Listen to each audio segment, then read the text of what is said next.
Hello friends, once again welcome back to our channel. I hope you are doing well.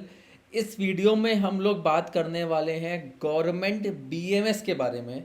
अगर इस बार आप Ayush counselling मतलब कि double A triple C की counselling में पार्टिसिपेट करने वाले हैं, तो उस काउंसलिंग में पार्टिसिपेट करने के लिए गवर्नमेंट बीएमएस के लिए गवर्नमेंट बीएमएस में कितना कट ऑफ आपको रिक्वायर्ड होने वाला है हर एक कैटेगरी वाइज।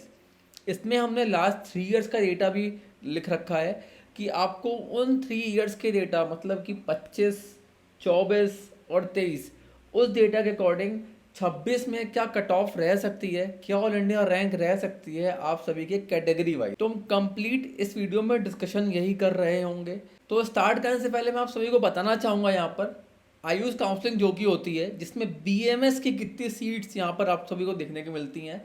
इट्स मीन के कौन कौन से इंस्टीट्यूट्स यहाँ पर पार्टिसिपेट करते हैं, यहाँ पर सीट में कितना परसेंट सीट उनको यहाँ पर इनटेक मिल रहा होता है।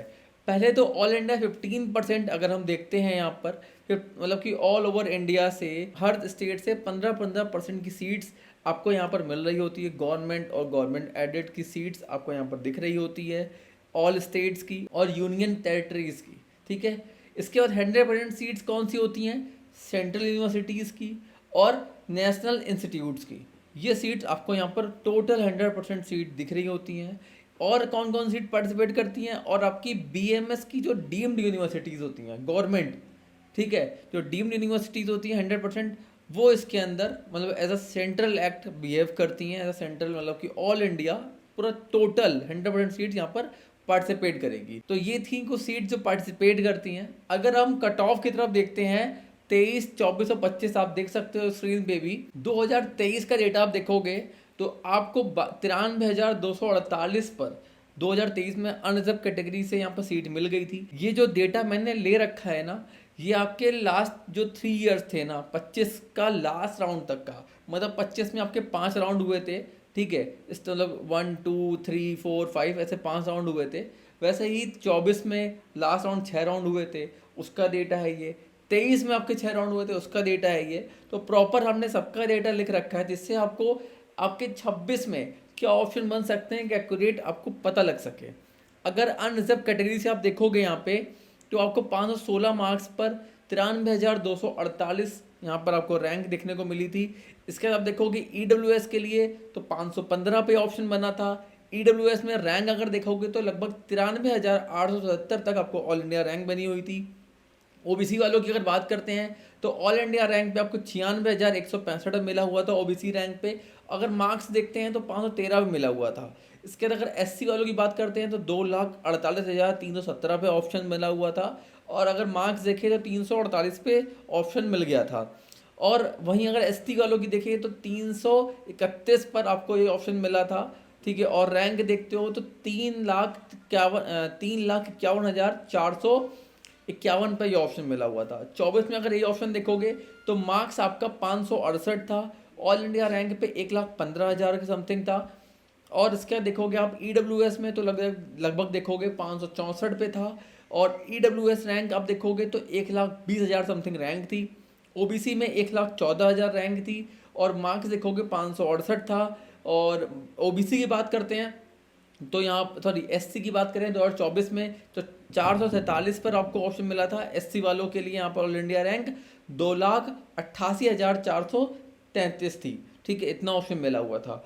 अगर अब बात करते हैं 2024 में आपका एससी कैटेगरी में मार्क्स कितना चाहिए था, तो 14 में आपका जो मार्क्स था जो 416 था। और ऑल इंडिया रैंक की बात करते हैं तो 3,42,668 पे आपको ऑल इंडिया रैंक से एसटी कैटेगरी में ऑप्शन बन गए थे।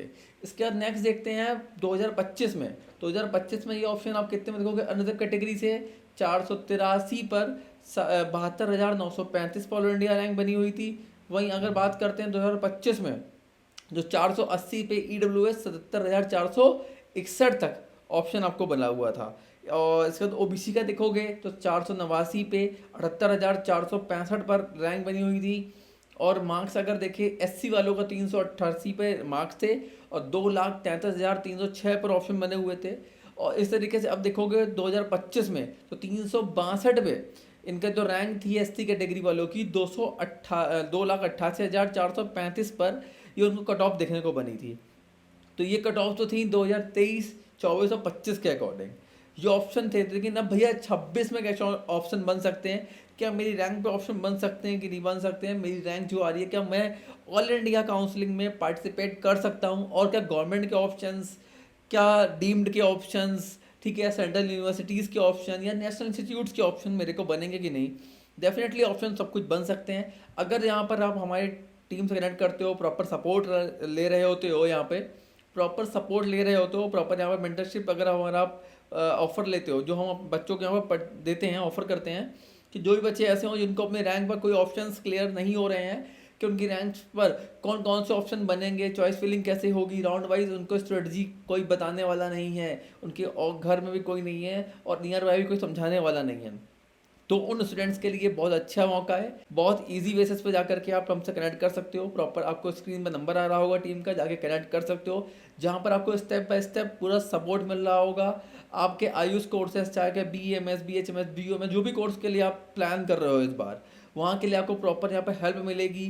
डीम्ड को लेकर के प्राइवेट में ऑप्शंस मिलेंगे कि नहीं, आपके स्टेट पे या यूपी से हो या महाराष्ट्र से हो, कहाँ ऑप्शन आपकी रैंक पर सबसे सुटेबल बन सकते हैं, ये हम प्रॉपर आपको गाइड कर रहे होते हैं। Document verification, admission support, physical reporting, जितना कुछ भी होता है ना, आपको प्रॉपर इस प्लान में मिल रहा होगा। अगर जिन लोगों ने अभी तक परचेस नहीं किया है, जिन लोगों ने अभी तक यहाँ पर सब्सक्राइब नहीं कर रखा है, जाके जल्दी से कनेक्ट कर सकते हैं, प्रॉपर टीम को कॉल कर लो और जाके सब्सक्रिप्शन अवेल कर लो। तो चलिए आगे बढ़ते हैं।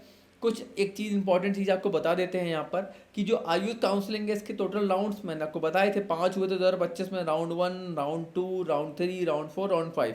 राउंड 2 और राउंड 1 और 2 को तो बोलते हैं राउंड 1 एंड 2 नॉर्मली भाषा में, और राउंड 3 वाले को जनरली हम लोग बोलते हैं मॉपअप राउंड, ठीक है।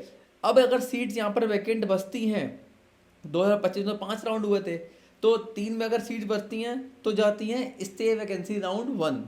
पहला राउंड बोलते हैं स्टे वैकेंसी राउंड 1। अगर यहाँ पे भी कुछ सीट वैकेंट छूट जाती हैं, ठीक है, कई सीट्स वैकेंट रह जाती हैं, तो सीट्स कहाँ हो जाती हैं, स्टे वैकेंसी राउंड 2 पे। 2025 में तो 5 थे, 24 में यही राउंड 6 हुए थे, मतलब इससे वैकेंसी राउंड 3 भी हो गया था आपके, स्पेशल राउंड उसको बोलते हैं।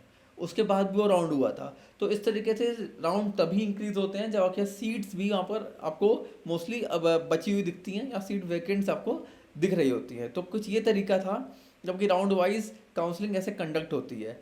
अगर हम फीस की बात करते हैं, आयुष काउंसिल में कितनी फीस हो सकती है भैया, तो अनरिजर्व कैटेगरी, EWS, OBC, इनकी रजिस्ट्रेशन फीस अगर आप देखोगे जो कि नॉन रिफंडेबल है, गवर्नमेंट्स और सेंट्रल यूनिवर्सिटीज़ के लिए आप देखोगे तो 1,000 रुपये है। अगर आप यहाँ पर डीम्ड यूनिवर्सिटी की प्लान करते हो, डीम्ड यूनिवर्सिटी में आपका यही चीज़ 5,000 रुपये हो जाता है। अगर SC, ST और PWD कैंडिडेट्स हैं, ठीक है, अगर यहाँ गवर्नमेंट और सेंट्रल के लिए आप प्लान कर रहे हो तो 500 रुपये है। लेकिन अगर आप कोई भी कैटेगरी से हो, अगर आप डीम्ड के लिए प्लान कर रहे हो, चाहे SC, ST हो, तो आपको 5,000 रुपये देना कंपलसरी है।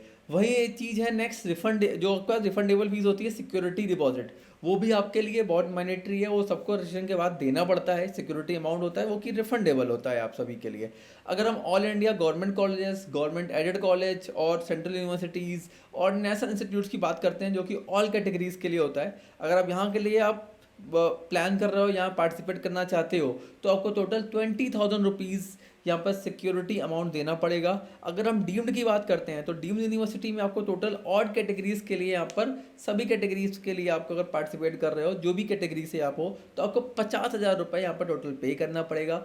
इट्स मीन की रजिस्ट्रेशन अमाउंट और 50,000 रुपये, ये तो 55,000 रुपये आपको टोटल यहाँ पर देने हैं, और आप फिर सारी चीज़ों में पार्टिसिपेट कर सकोगे।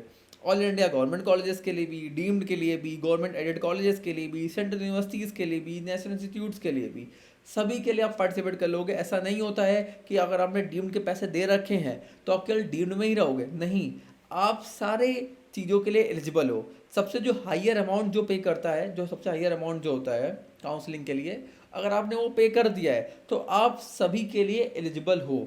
अगर आपने कल 20,000 रुपीज़ सबमिट किया है, ठीक है, मतलब सिक्योरिटी अमाउंट ये और 1,000 रुपये ये या 500 रुपये, तो आप केवल एलिजिबल किसके लिए हो, ऑल इंडिया गवर्नमेंट कॉलेजेस के लिए, गवर्नमेंट एडेड कॉलेजेस के लिए, सेंट्रल यूनिवर्सिटीज़ और नेशनल इंस्टीट्यूट्स के लिए, आप कल यहाँ के लिए ही एलिजिबल हो, ठीक है, क्योंकि आपने 20,000 रुपीज़ सिक्योरिटी अमाउंट डिपॉजिट किया है। अगर आप 50 करोगे तो सब के लिए आप एलिजिबल रहोगे। तो ये तो थी आपके सिक्योरिटी अमाउंट और आपके रजिस्ट्रेशन फ़ीस की कुछ डिटेल्स।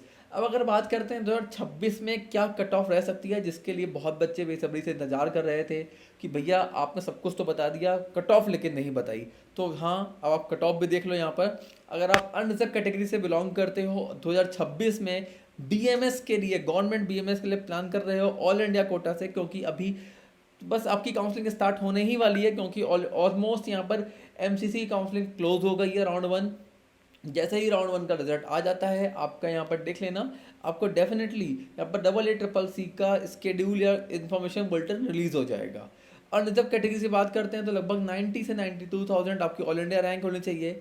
ईडब्ल्यूएस के लिए लगभग 92 से 97,000 रैंक होनी चाहिए, और ओबीसी से 91 से 97,000 रैंक आपकी देखने को बन सकती है। इतना अगर रैंक आपका आ रहा होगा तो आप यहाँ के लिए प्लान कर सकते हो।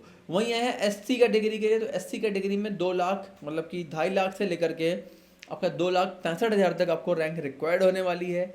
एसटी वाले अगर देखेंगे तो उनकी रैंक यहाँ पर 3 लाख से लेकर के 3,15,000 तक रिक्वायर्ड रहने वाली है। अगर इतना आपका रैंक आ रहा होगा तो डेफिनेटली आपको ऑल इंडिया कोटा मतलब AA CCC काउंसलिंग में आप पार्टिसिपेट कर सकते हो, और आपको डेफिनेटली कॉलेज ऑप्शन 2026 में बीएमएस के देखने को बन सकते हैं।